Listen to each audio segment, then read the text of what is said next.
Chile's uncertain future. Will reforms have high price? In the interview, the President of Chile, Michelle Bachelet. Madam President, thank you for joining us today. It's my pleasure, Jenny. Madam President, your visit to Germany comes at an important time for Chile. Your government is introducing structural reforms, despite resistance from some sectors. How high is the price for battling against inequality between rich and poor in Chile? Of course, it will come at a cost, but we gain more than we lose. We're united in wanting better education for all. Why shouldn't those who have more than most pay more in taxes so that everyone can have a better life with better health and opportunities in education?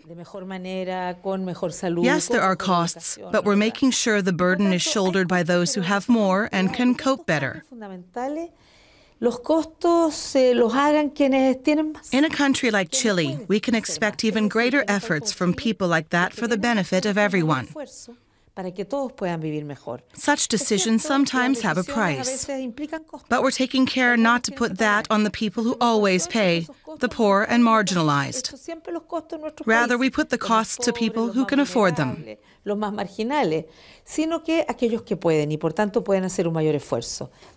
Will Chile continue to be an economic leader in Latin America, despite the tax reforms that are causing many Chileans to worry?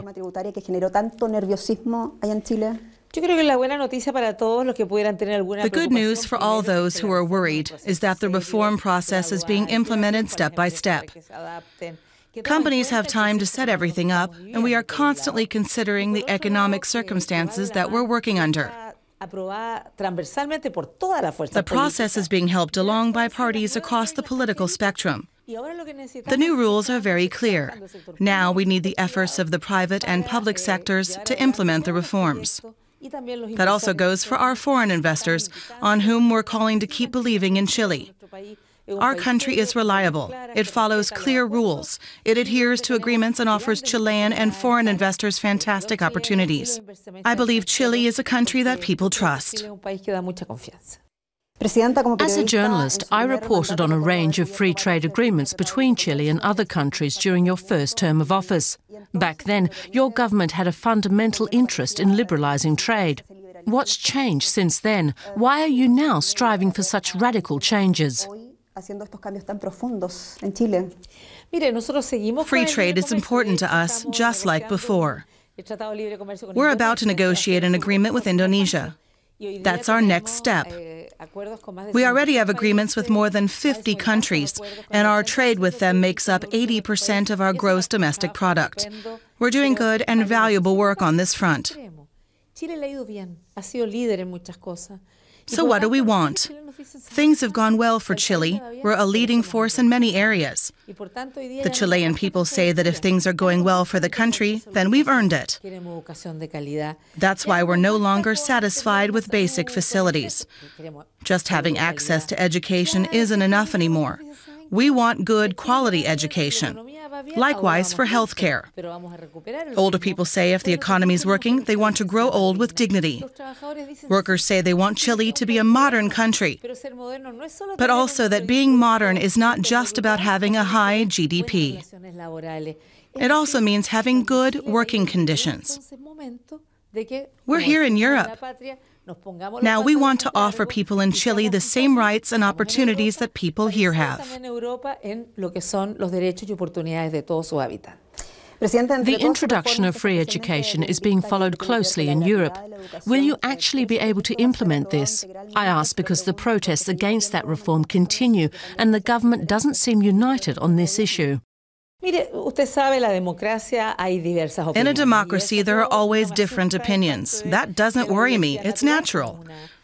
Even within families, there are different perspectives, and the new coalition government contains many different groups.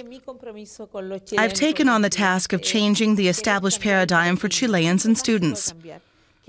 What has to change fundamentally? Education can't be a consumer product anymore, where only people with enough resources can afford a good education, while the rest make do with whatever is left. Free higher education is the key to solving this problem. We don't want a single talented person to be left out on the street just because their parents had no money. So education has to be free, but that's not all. We want free and high-quality education. That's the goal. Excellent education with no one left out for financial reasons. But aren't you worried that it could all go wrong? It won't go wrong. What could happen is that there will be strong discussions about this issue in Parliament, and that certain projects will be changed. The tax reforms weren't implemented exactly as planned either. But what we had at the end was very good, because initiatives from various sections of society were involved. No one should be so narcissistic as to say their work is untouchable. It's always possible to miss certain things, and if someone points them out, you should act accordingly. The only thing that matters is that we achieved our goal, a tax revenue of 3% of GDP, a fairer tax burden, and the financing of educational reforms. Of course, the discussions over these reforms will carry on, and it's possible that we'll change things here and there. In some cases, Plan B might prove to be the better option. What matters is that we pave the way for good education and that no one is excluded. An education system that integrates rather than excludes.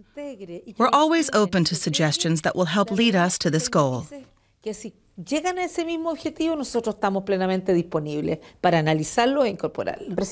you ready to pay the political price for these reforms, even though you won't necessarily be able to reap the benefits they provide during your term? When I stood for the presidency again, it was with the intention of setting myself the challenges and tasks that we hadn't yet dealt with, either because we weren't up to it or because the conditions weren't right. I've never sought to have statues or streets named after me.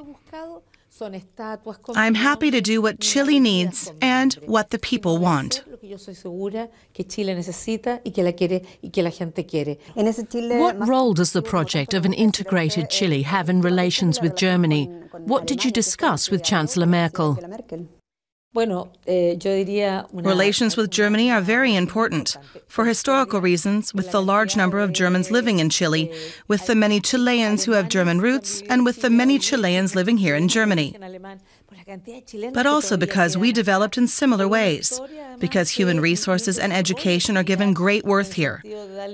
We've identified a range of areas where we can work together based on those foundations. First and foremost, education. I'm interested in Germany's know-how, particularly in terms of specialist qualifications through what you call the dual education system, but also in fields like science, technology, and innovation. We'll sign a series of agreements in all of these areas, along with agreements concerning trade, foreign investment, and key industries like mining. Another area where Germany's know-how interests us is renewable energies. I haven't been to Berlin for a long time, and as the plane came in to land, I was impressed by the amount of wind turbines surrounding the city. We want to learn about these things and invite Germany to invest in Chile. We also want to invite Chilean companies to come to Germany.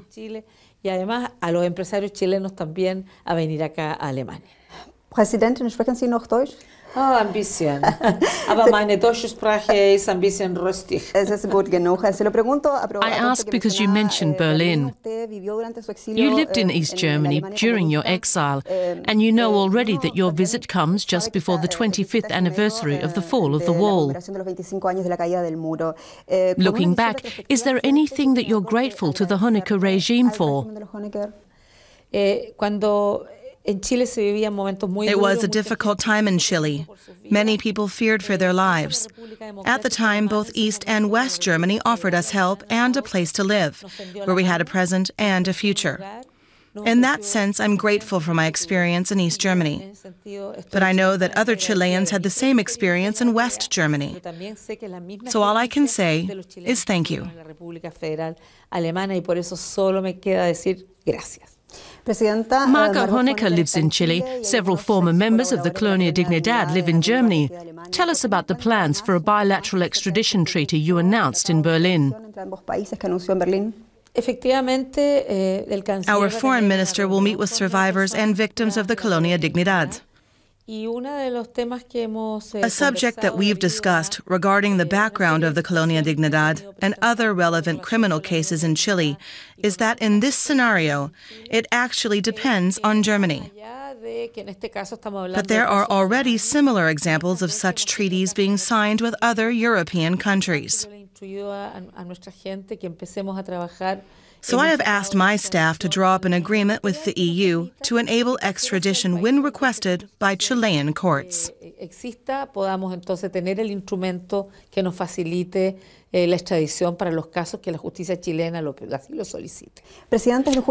previously spoken with Uruguayan President José Mujica. He said that the task of Latin American integration could fall to a female president. Can Michelle Bachelet be the woman to build bridges in Latin America? For example, between the Mercosur and Pacific Alliance trading blocs?